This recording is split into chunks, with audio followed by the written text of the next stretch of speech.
Budapest, my hidden treasure chest, golden grand piano. Modern history of Guatemala began with European settlement in 1511, with Pedro de Alvarado of Spain subjugating natives beginning in 1525, making Guatemala part of the Captaincy General of Guatemala for over 300 years. It became independent from Spain in 1821, where it then joined the Federal Republic of Central America, until the Republic dissolved in 1841, where Guatemala then experienced a series of authoritarian governments and political instability. During the late 19th and early 20th century, several foreign companies took advantage of Guatemala's potential for agricultural exploitation, most notably the United Fruit Company. These companies, supported by both the United States and the Guatemalan government, pretty much dominated politics and society. People started to resent this, which eventually led to the Guatemalan Revolution, also known as the 10 Years of Spring, beginning with the overthrow of George Ubico in 1944. This led to the allowance of free elections, which Juan Jose Arevalo won, who then implemented a very successful literacy campaign throughout Guatemala. Following Arevalo's presidency, Jose Arbenz won the next election in 1951. He then implemented a land reform act called Decree 900. This essentially stated that large amounts of unused land will be taken with compensation and then redistributed to the poverty-stricken laborers, many of whom were indigenous peoples. However, this policy interfered with the interests of the United Fruit Company, who then lobbied for the U.S. government to overthrow Jose Arbenz, thus ended the 10 years of spring when the U.S. orchestrated coup d'etat replaced Jose Arbenz with Carlos Castillo.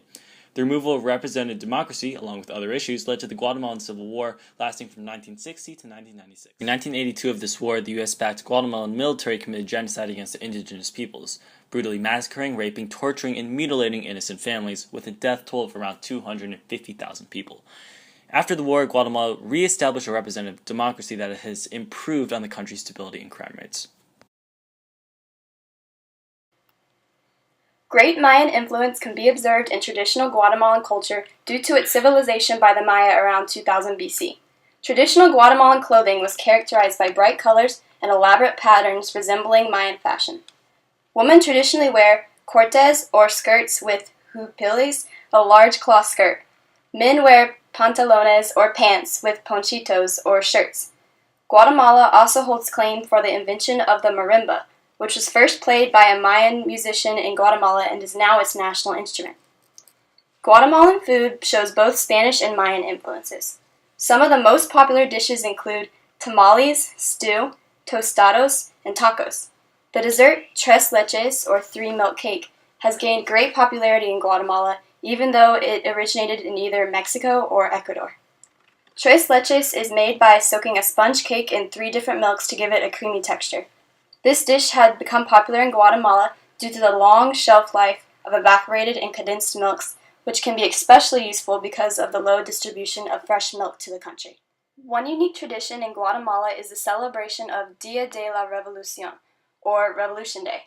This holiday was created to commemorate the overthrowing of Jorge Ubico y Castaneda by military and university leaders in 1944 and occurs annually on October 20th.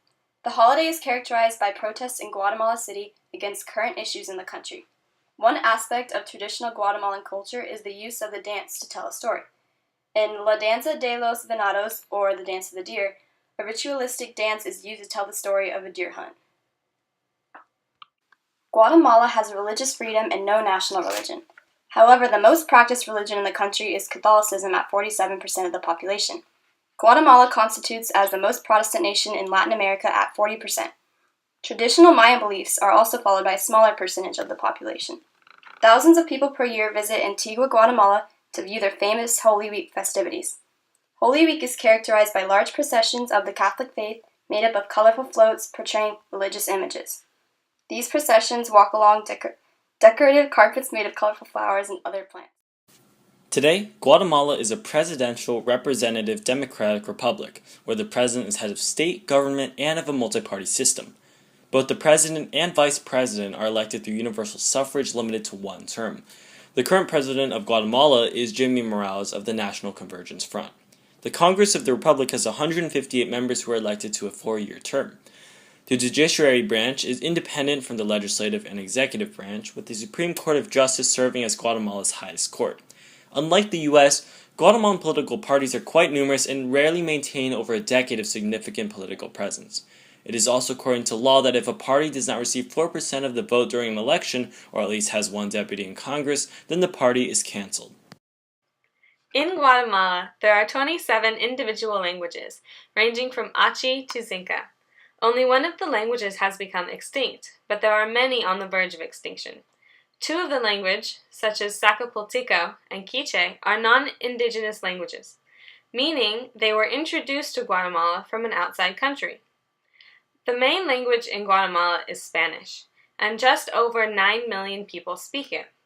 Guatemala was colonized by the Spanish conquistador Pedro de Alvarado in 1524. This is how the Spanish language became more dominant and the native languages started to die out.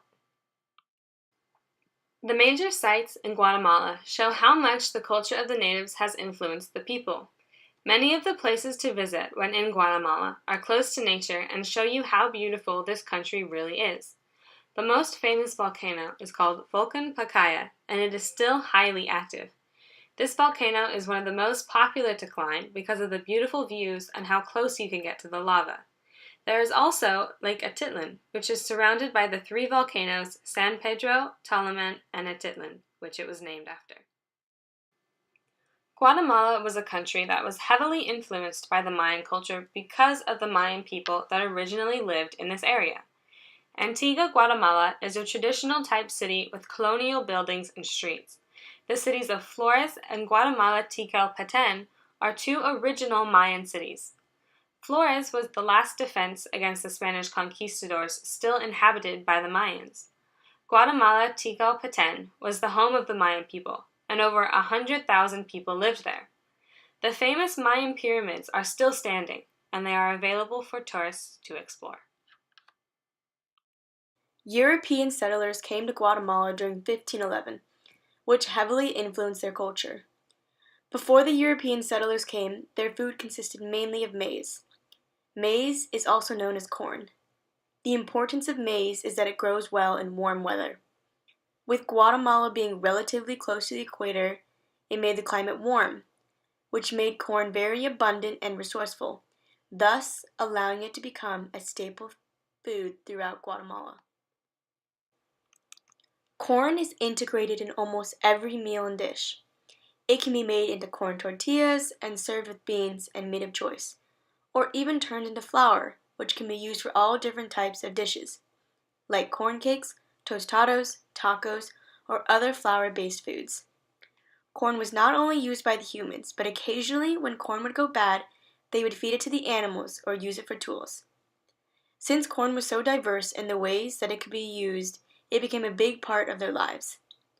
Mayan indigenous in Guatemala even went as far as saying that God created man and woman from a seed of corn. This shows the high regard of corn, and it justifies the importance of it to the people in Guatemala. Like many other countries, Guatemala has food traditions.